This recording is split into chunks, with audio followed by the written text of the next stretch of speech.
지금의 경우에는 우리가 놀랍게도 빌린 것보다 우리가 투자해 놓은 게 더 많습니다. 우리도 어느샌가 부자 국가가 되었고요. 그래서 제가 볼 때 뭐 그렇게까지 우려할 만하게 우리가 환이 튀는 건 아닐 거다. 근데 그럼에도 불구하고 지금 환율이 높은 건 사실이에요. 결국은 무역 수지가 나쁘다라는 거는 분명하지 않느냐라는 거죠.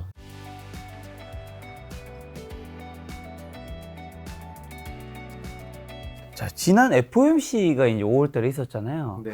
FOMC에서 혹시 이제 대표님이 봤을 때 투자에 좀 주목할 내용이 좀 뭐가 있었는지랑 향후 금리는 어떻게 보세요? 이제 뭐 대부분 금리 인상 끝났다는 얘기도 있고 여러 의견들이 있던데. 그러니까 저는 2006년하고 너무나도 비슷하다라는 생각이 들었었어요. 그러니까 2006년도가 금리를 계속 인상해 나가다가 6년 6월 달에 마지막 금리 인상하고 1년 이상 동결을 합니다. 그때하고 굉장히 비슷한 문구를 이번에 사용을 했습니다. 그러니까 2006년도에도요. 2005년 11월부터 이제 자기네가 정책을 좀 돌리겠다라는 힌트를 막 주기 시작하거든요. 그게 연준이 딱 성명서가 맨 처음 나옵니다. 거기에다가 표현을 그런 식으로 바꿔서 썼었어요. 근데 그때하고 거의 동일하게 지금 표현을 23년 들어와서는 연준이 바꾸고 있습니다. 그리고 이번에 바꾼 그 문구들은요. 연준이 2006년에 마지막으로 금리를 인상했던 2006년 6월하고 거의 동일합니다. 그래서 마지막 인상이지 않았을까라고 저는 생각을 하고요. 뭐 실제로 당시에 연준 의장이었었던 벤 버냉키도 본인 회고록에 그때 당시 회의에 그런 문구들이 넣은 거는 금리 인상을 멈추고 싶다라고 생각을 하고서 했던 거라고 적어놓은 구절이 있거든요. 그래서 거의 그러지 않을까라고 생각은 하는데 다만 그럼에도 불구하고 만약에 인플레나 뭐 고용 데이터가 굉장히 나쁘게 나온다라고 하면은 그러면은 추가 인상을 할 수도 있겠죠. 근데 지금 예상에서 그리 벗어나지 않는 수준으로 만약에 나온다라고 하면 제가 볼 때는 금리 인상은 이번으로 끝난 게 아닌가라고 생각을 하고요. 그렇게 되면 이제 시장에서 관심은 그거겠죠. 완전 두 패로 나뉩니다. 지금 인상을 멈추고 나서 과거에 증시 많이 올랐어. 다른 쪽은 인상 멈추고부터가 본 게임이다. 그러니까요. 그리고 이날을 결정할 때 되면 증시는 대폭락이 온다. 두 가지가 있거든요. 일단 두 가지의 배경은 뭐냐 하면 그럼 2006년에는 어땠냐라는 거예요. 그때 당시에 금리 인상 멈추고 2007년 하반기까지 증시 30% 올랐었습니다. 물론 그 뒤에는 금융위기가 왔죠. 근데 거기까지 가기까지 한번 큰 상승이 있었다는 거죠. 그 다음에 2018년 12월에도 금리가 그때 마지막 인상이었거든요. 그 이후에 코로나 터질 때까지 2020년 1월, 2월 때까지 증시가 50% 가까이 올랐었습니다. 그러니까는 금리 인상이 멈추고 나가지고서 올랐던 사례들이 꽤 많아요. 근데 이제 금리가 그러고 나서 내릴 때 큰일 난다는 얘기는 뭐냐 하면 금리를 내릴 정도라는 거는 이제 뭔가 많이 상황이 안 좋아졌다라는 걸로. 그러니까는 과거에 실제 또 금리 내릴 때 증시 안 좋았던 사례가 많아요. 둘 다 어떻게 보면은 맞는 얘기를 하고 있는 거예요. 근데 저는 여기에서 한 가지 우리가 더 생각해야 될 점이 뭐가 있을까라고 하면 큰 인플레가 왔다라는 거예요. 그러니까는 금리를 보통 내릴 때에는 경기가 나쁘니 내립니다. 그렇죠. 근데 이번 같은 경우에는 금리를 과연 내릴 때에 경기가 나쁜 거 그것만일 것이냐. 그러니까는 경기가 만약에 견조하게 유지가 되고 있는데 인플레가 잘 내려가고 있어요.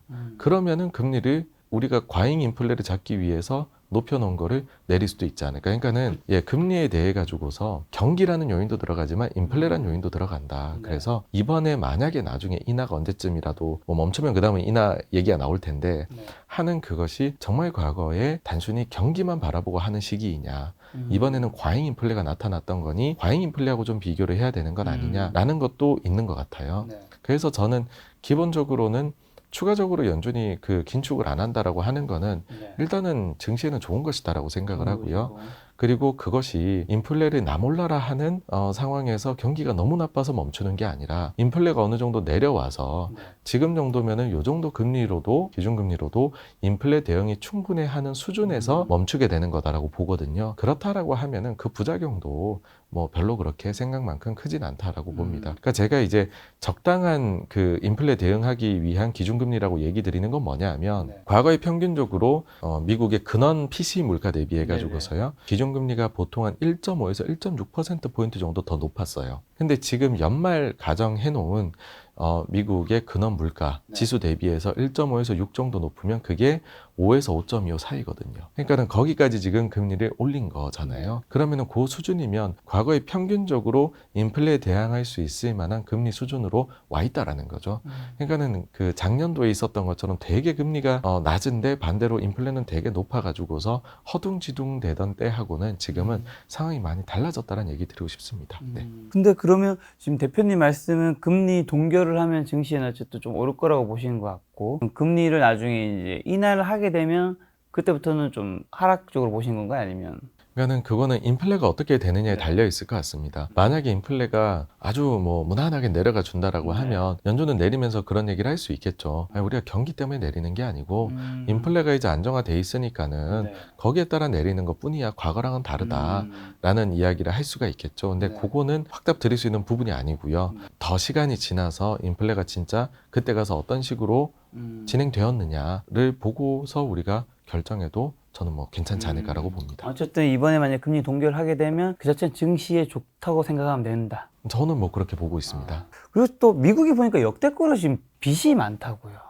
요게 가지고 이제 미국 뭐 국가 부도, 국가 신용 등급 하라고 우리가 여러 가지 이야기도 있고 하던데 어떻게 좀 보세요? 그러니까 사실 이제 그 미국의 빚이라는 것 자체가 금융위기 때부터 해가지고 갑자기 이제 드라마틱하게 늘어났죠. 그리고 지금도 이제 코로나 때로 인해 가지고 한번 펌핑이 됐다가 이런 상황인데, 제가 볼 때에는 사실은 미국의 납세자들을 믿고서 미국 국채를 투자를 하는 거거든요. 그렇게 봤을 때 미국이란 나라가 경쟁력을 유지를 하고 있느냐, 그 다음에 뭐 기업이 되었든 아니면은 가게가 되었든 향후에 이런 납세를 할 수 있을 만한 여력이 있느냐라고 했었을 때 그 점에서 저는 타격을 입었다고 생각은 하진 않습니다. 가장 기본적으로는 그게 받침이 되고 있는 상황에서 정책이라는 게 좀 일시적으로 뭔가 부채가 확 늘어날 수도 있고, 혹은 이제 그게 나중에 또 딜레버리징 되면서 부채가 감소하는 구간에 들어가기도 하거든요. 과거에 보면은 뭐 가령 예를 들어 전쟁이 발발했다, 세계대전이. 그러면 미국 부채가 확 늘어납니다. 그렇게 했다가 그게 장기에 걸쳐 가지고서 꾸준히 부채가 줄어요. 근데 이게 준다라는 거는요, 여러분, 절대 부채액이 줄어드는 경우는 잘 없습니다. 이건 우리가 구분을 해야 되는데, 경제가 성장하면 부채의 상대 가치가 줄어드는 겁니다. GDP 대비해서 부채 비율을 보는 거거든요. 그러니까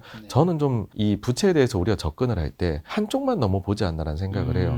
우리나라 예를 들어서 뭐 부채 같은 거 얘기를 할 때도 과거에 얼마였는데 지금 몇 조다. 물론 우리는 지금 비율도 증가하고 있는 나쁜 국가이긴 한데 절대액은 당연히 늡니다. 근데 비율이 감소를 하면은 그건 건전한 거거든요. 그래서 과거에도 미국이 딜레버리징을 할 때는 어땠냐 하면은 경제 성장률을 좀 이렇게 드라이브를 걸어가지고서 부채 실질 가치를 낮췄습니다. 이번에도 보시면은요, 코로나 딱 터지고 나서 부채 비율이 제일 높았고, 미국의 정부 부채 비율 GDP 대비해서는 계속 내려가고 있습니다. 그리고 코로나를 만약에 겪지 않았다라고 하면은요, 놀랍게도요, 미국이 그만큼 QE를 많이 하고 있지만은 금융위기 이후에 미국이 GDP 대비해 가지고서 정부 부채 비율이 올라갔다가 그 다음에는 완만하게 내려오고 있었어요. 심지어는 굉장히 이거를 그때 당시에 금융위기를 불러일으킨 원흉인 가계부채가 비율 같은 경우에도 딜레버리징이 그 당시에는 발생을 하고 있었습니다. 이번에 여러분들 보시면 굉장히 독특한 점 중에 하나가, 미국이 이런 점에서 나중에 문제가 될 거야 막 얘기들을, 상업용 부동산이나 여러 가지 문제를 얘기를 하는데, 가계 부동산이 문제가 될 거다라는 얘기는 아무도 안 하시거든요. 왜냐하면 너무나도 그게 LTV나 모든 게 금융위기 때하고는 비교도 할 수 없을 만큼 지금 건전한 수준에 있거든요. 그래서 얘기를 하시는데, 왜 그렇게 되었냐라고 하면 실제로 집을 살 때에 굉장히 깐깐하게 변했었고, 그로 인해서 실질적인 딜레버리징이 많이 발생을 했었던 요인이 있다. 이번에도 저는 시간이 점점 흘러가면서 자연스럽게 딜레버리징을 할 수 있지 않을까라고 뭐 생각을 하고요. 그래서 부채에 대해 가지고서는 분명히 많은 거는 문제이다. 그렇지만은 그것이 뭐 지금 이거를 터트릴 만한 그런 이슈는 아니고, 오히려 문제 삼을 거였으면 1, 2년 전에도 문제 삼았어야 된다.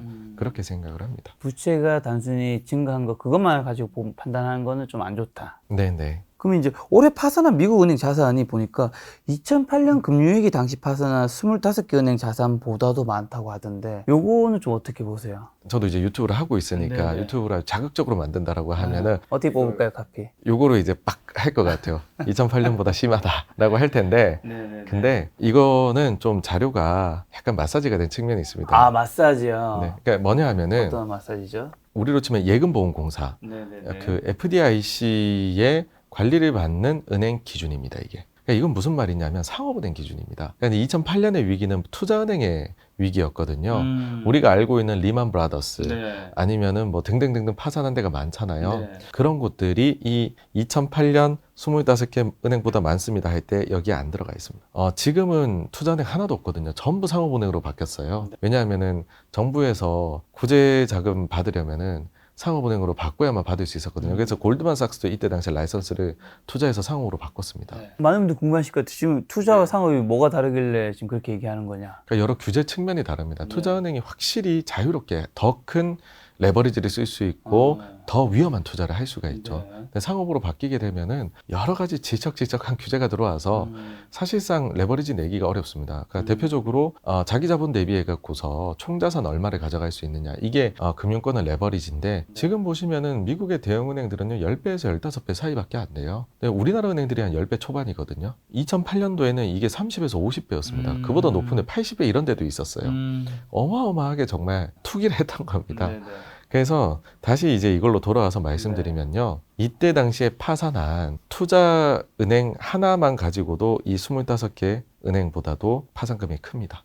그러니까 이걸 다 합치면은 지금하고 비교도 안 될 만큼 파산금이 큽니다. 그러니까는 상업은행만 딱 가지고 와서, 그것도 그때 당시에 그 상업은행 파트가 예를 들어서 뭐 와코비아 같은 경우에 상업은행 파트 매각한 거 있는데, 그런 거는 여기서 또 사실상에 그것도 너무 힘드니 판 거잖아요. 그런 걸 다 뺀 숫자입니다, 이게. 그래서 비교가 안 됩니다. 그때보다 우리가 더 많아서 그때보다 더 큰 문제다. 아니요, 그때가 훨씬 십몇 년 전임에도 불구하고 금액이 비교도 안 될 정도로 큽니다. 그럼 말씀하시는 걸 바탕으로 생각했을 때는 이번 이제 미국의 은행 위기들이 금융 시스템 위기로 발전한다고까지 보진 않으신 것 같네요. 네, 그렇습니다. 네. 그러니까 지금 흘러가는 것 자체가 처음에 문제가 된 데들은 처음부터 이제 세계가 문제가 됐다라고 파월 의장도 얘기를 하더라고요. 이번 FOMC 회의에서. 그러니까는 뭐 퍼스트 리퍼블릭하고 그다음에 뭐 시그니처, 그다음 실리콘밸리, 이렇게 세 개인데, 여기들은 뭐 총자산이 한 2천억 달러쯤 되는 곳들입니다. 그러니까 자산이 커요. 여기 다 합치니까 이제 한 5,500억 달러 총자산이 됐는데, 지금 이제 문제가 되고 있다라고 하는 소형은행들, 제일 이제 의심을 받고 있는 데가 팩웨스트 은행이거든요. 여기 같은 경우에는 총자산이 400억 달러대입니다. 그러니까 우리가 계속 문제가 있는 건 알겠어요. 그러니까 한번 제가 볼 때는 이게 뭔가 지진이 발생을 한 거죠. 그러고 나서 여진들이 있는 겁니다. 근데 제일 초기에 큰 거는 지나간 거죠. 근데 그 여진들이 남아서 문제를 일으키고 있는 거는 어쩔 수 없는 거고, 이런 큰일이 발생했을 때에는. 근데 그 규모들이 점점 작은 쪽으로 가고 있다라는 것 자체는, 이게 최악은 작은 데서 시작해서 큰 데로 가는 거거든요. 그렇죠. 반대이고, 그래서 실제로 연준에서 이런 은행들한테 지원해주는, 긴급자금 지원해주는 것들이 있거든요. 그 자금도 금액이 많이 줄었습니다. 사태 초기에 비해 가지고서는요. 그래서 일단은 이런 걸로 봤었을 때에는 사태가 오히려 진정 국면으로 들어가고 있지 않느냐라고 보고 있습니다. 앞으로 은행 파산들이 점차 더 아직 남아 있겠지만 대부분 중소형 은행일 것이고, 위에 시중에 메이저까지는 가지 않기 때문에 크지 않을 것이다. 네, 그렇습니다. 네.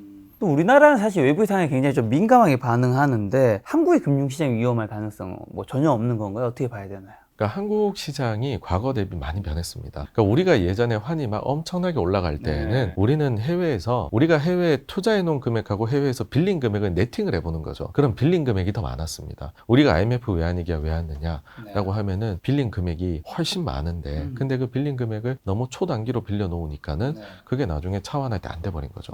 근데 지금의 경우에는 우리가 놀랍게도 빌린 것보다 우리가 투자해 놓은 게 더 많습니다. 그래서 우리도 어느샌가 부자 국가가 되었고요. 그래서 뭔가 여러분들 한번 상상해, 만약에 환율이 2,000원이 된다라고 하면은, 그런 말씀들 하시잖아요. 우리 IMF 금융 외환위기 때에 뭐 재미교포들이 우리나라 들어와서 막 강남에 있는 부동산 사고 했다라고. 그렇듯이 해외에 있는 우리 자산이 오히려 그때 되면 우리 자산을 살려고 할 수도 있어요. 그러니까 이게 순자산 국가가 되었을 때는 해외에 대해서 이런 식으로 변화되는 거거든요. 선진국형으로.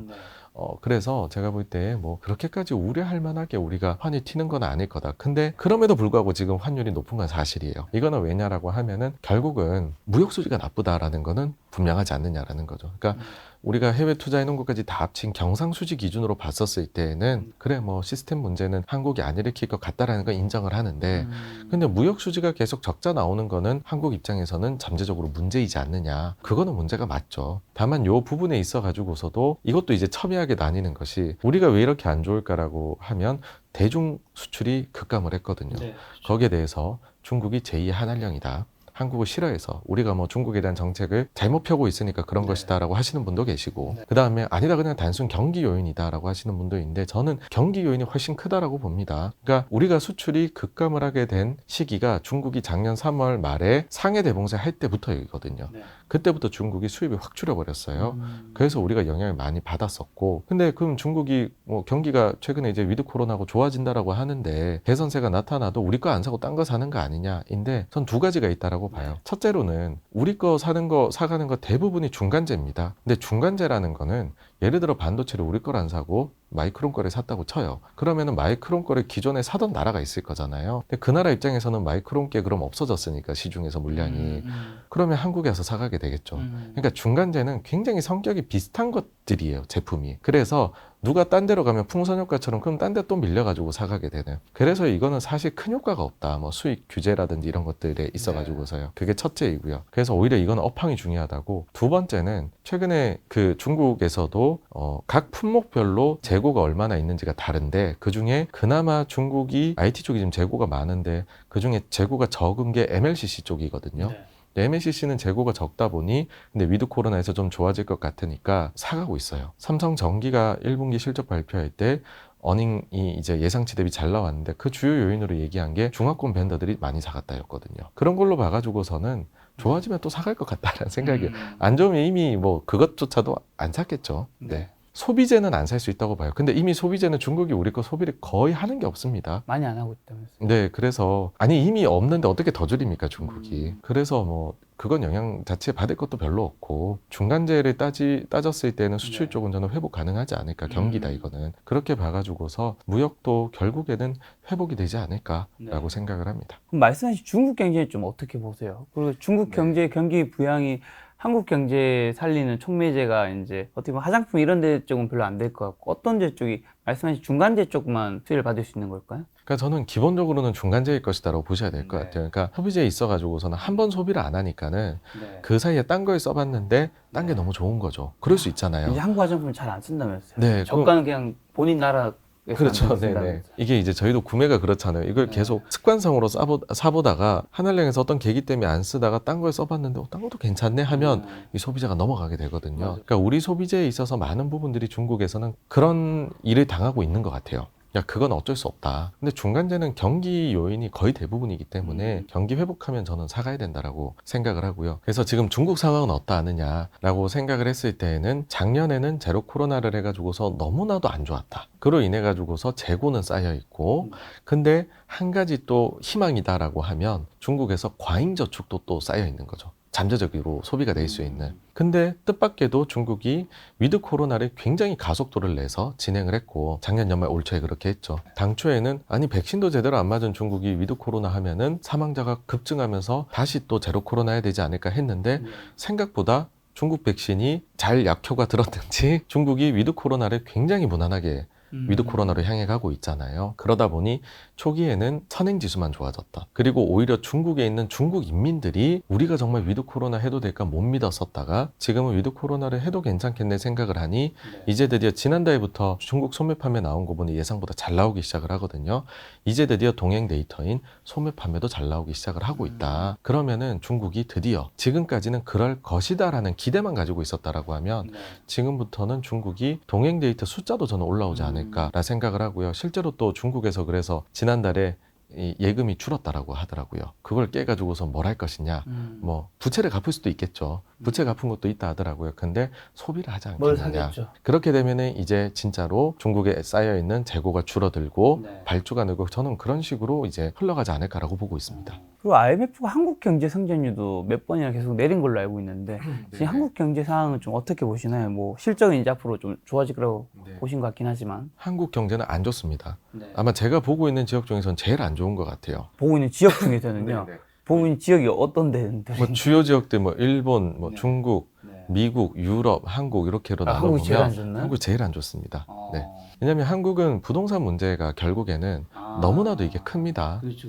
여기에 엮여 있는 게 너무 크고 우리는 또 전부 변동금리이기 때문에 이 미국이 기준금리를 더 올렸지만은 실질적으로 보증금리라면서요? 예. 그러니까는 우리가 더 타격이 컸어요. 금리를 적게 올렸음에도 불구하고요. 그러다 보니까는 소비에 있어 가지고서는 안 좋은 영향을 많이 받죠. 지금보다도 내수 경기는 제가 볼 때는 하반기엔 더 안 좋을 가능성도 있다. 그다음 부동산 경기도 뭐 이게 본격 반등을 말하기는 어려울 것이다. 네. 예, 안 좋은 영향이 많이 받고 있다라고는 보는데 그럼 웃기잖아요. 기업 실적은 괜찮을 것 같고 증시는 괜찮을 것 같은데 그러니까. 이건 안 좋은 거 아니냐인데 냉정하게 얘기해서 우리나라는 주식 시장에서 내수주가 거의 없습니다. 그러니까 한국은 항상 그냥 외국이에요. 그러다 보니까는 우리가 볼 때 우리 주변에서 뭐 그런 말씀도 하세요. 야, 강호야, 내가 마트 가보니까는 되게 안 좋아. 뭐 요즘 식당 가보면은 팔이 난린데 원래 우리는 그거랑 상관이 없는 증시가 나라예요. 왜냐하면 우리 워낙에나 수출 기업 중심이고 해외 쪽에 돼 있기 때문에 그런 것이기 때문에 그 둘을 분리를 조금 적당히 해서 보시기를 권해드립니다. 네. 근데 저 한 가지 이건 이제 주식과 관련 없는 질문이긴 한데 네. 내수가 그렇게 안 좋다고 하는데 제가 가끔 이제 백화점이나 뭐 맛있는 데 먹으러 가보면 사람들이 그렇게 많아요. 그쵸. 네. 요거는 어떻게 생각해야 됩니까? 뭐줄 선거 볼 때마다 야 요즘 경기가 그렇게 안 좋다는데 명품 저는 제가 뭐 개인적으로 제 명품 산 건 없는데 명품 줄 서 있는 거 보면 야 뭘까 이거는 도대체. 그러니까 확실히 이 양극화가 있는 것 같아요. 양극화. 예. 그러니까는 단순히 이제 더 고소득층이 뭐 더 한다 이게 기본적으로 양극화가 있는 데에다가 또 사람들이 좋아하는 것들에 대해 가지고서 또 인기 있는 것들은 줄 서서도 계속 살 것 같아요. 소비 여력이 안 돼도 아이 몇 달 모아서 차라리 그런 걸 사버리고. 저는 그게 어떤 데서 예전에도 느꼈냐면 일본인데 일본이 장기 저성장을 겪었잖아요. 근데 일본도 가보면은 인기 있다 유행한다라고 하는 데는 줄이 어마어마하게 항상 길었었거든요. 제가 10년 전에 여행 가봐도 그 20년 전에 여행 가봐도 그렇고 그랬었거든요. 그래서 소비에 있어 가지고서의 그러한 현상들은 나올 수밖에 없지 않을까라고 생각하고 그냥 전체적으로 봤을 때 우리의 뭐 가처분 소득이라든지 이자 부담이라든지 뭐 이런 것들은 상당히 우리 이제 국민들 입장에서는 힘든 상황이다 그렇게 봅니다. 네.